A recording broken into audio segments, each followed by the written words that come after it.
Hey, welcome to EPN. My name is Victor Lucas, and we bring you the latest in everything cool every single day. Today, it's from the heart of downtown beautiful Nelson, BC. It is so gorgeous out here. This one's going out to our buddy, I Only Review Everything, who wasn't a big fan of the first Wreck-It Ralph, but fingers crossed for the second one, right? This rundown's all for you. The Warriors are coming out to play again. Deadline reports that a new TV series based on the cult 1979 action movie The Warriors is in the works. It's being produced by Paramount and Hulu, and best of all, Captain America Winter Soldier and Civil War directors the Russo brothers are serving as producers. Like the original film, the new show will focus on an interracial gang of street thugs from Coney Island struggling to survive in the mean streets of New York, and the Russo brothers say they'll be adding more grit and violence. Hopefully the campy humor of the original will be back as well, given the comedic background of the Russo brothers. I'll shove that bat up your ass and turn you into a popsicle. The pair are going to be busy. They're already slated to write and direct the two-part Avengers Infinity War, due in 2018 and 2019. Expect the Warriors TV series to start bopping in the next few years. Warriors, come out to play. Warriors, come out to play. Warriors, come out to play. This isn't the only new way that the Warriors are coming out to play. The 2005 PS2 game, based on the film, has just been released on the PS4. The graphics have been up-rendered to run at 1080p, and there's also support for trophies. Developed by Grand Theft Auto maker Rockstar Games, the Warriors game takes place before and during the events of the film. It's essentially a brawler with a few chase sequences, and is complete with Rockstar-level violence and dark humor. There's no word yet if the Warriors will find its way to the Xbox One. You Warriors are good. Real good. The best. Microsoft is continuing to blur the lines between the Xbox One and the PC. The tech giant has announced that going forward, they plan to make all their first-party Xbox One games support the new Play Anywhere initiative. This means any game that Microsoft publishes on the Xbox One will also be released on the PC, and players who buy the game on one platform will get it for free on the other, with their save files and achievements automatically synced. The Play Anywhere initiative was announced at E3 last month, but we didn't know until now that Microsoft is planning to use it for all of their first-party titles. I guess this means the next Halo game will be released simultaneously on the PC whenever that comes out. The first title to support Play Anywhere will be the robotic action game ReCore, which launches September 13th.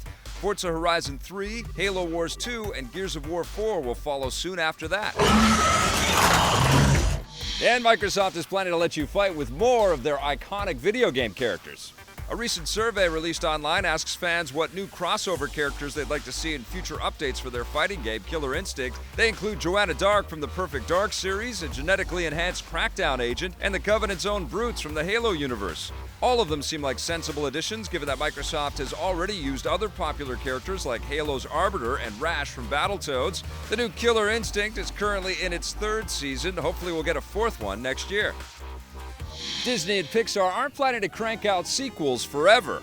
With the recent success of Finding Dory and a slew of other recent sequels like Monsters University and Cars 2, not to mention the upcoming Cars 3 and Toy Story 4, you might think that Pixar is turning into a sequel factory. Not so, says studio president Jim Morris. Speaking with Entertainment Weekly, Morris says that they have no plans for any sequels after The Incredibles 2 is released in 2019, and after that, they hope to once again focus on creating original stories.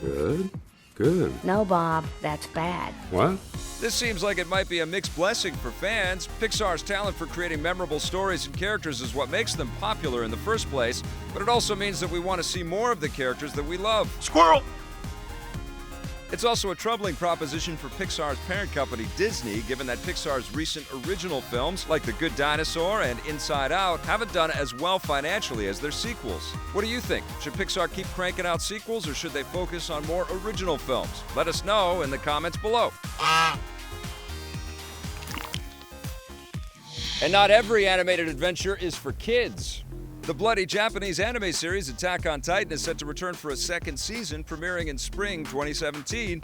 Most of the original creative team will be back, and like the first season, expect English language versions of each episode to be released shortly after their Japanese debut. Based on the manga series of the same name, Attack on Titan sees almost all of humanity wiped out by a race of terrifying man-eating giants, with a small group of survivors struggling to fight off extinction. Along with the anime TV series, there's already been an animated movie and a live-action film in Japan, along with a video game set to be released in North America next month. Like most popular Japanese franchises, Hollywood is rumored to be working on its own Attack on Titan adaptation, which hopefully won't suck.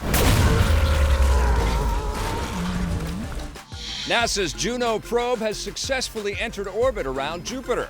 The probe reached the gas giant yesterday, but there was some concern that it would fail to enter orbit given how risky the maneuver can be. Thankfully, it went off without a hitch, and the probe has now entered its 53-day elliptical orbit around the planet. That means we'll have to wait 53 days until it passes by again before it can start sending back new data about Jupiter. It's there to measure the atmosphere and core of the planet, hopefully revealing how its enormous weather patterns are formed and whether or not it has a solid surface under all that cloud. The Juno probe will also try to figure out why Jupiter has bright spots on its north and south poles, which are still kind of a mystery. The probe is expected to operate for at least 2 years, so hopefully NASA scientists will learn as many mysteries as they can. And that wraps us up for the rundown today. Thanks for watching, everybody. We'll be back again tomorrow with a brand new one.